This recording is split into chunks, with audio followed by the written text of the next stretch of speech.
კაცი, როგორ ხარ? რავი, კარგად. აი, მაგდენი დრო აღარ გვაქვს.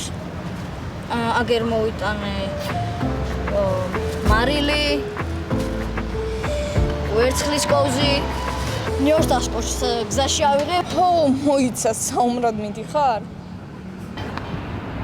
ვამპირი უნდა დავიჭიროთ. რა სიტყვით? კეისრია ხო ვერ დავტოვებთ. კაი, ხო, ოღონდ დღესაც ნუ გავაღვიძებთ მამას. მოდის მგონი.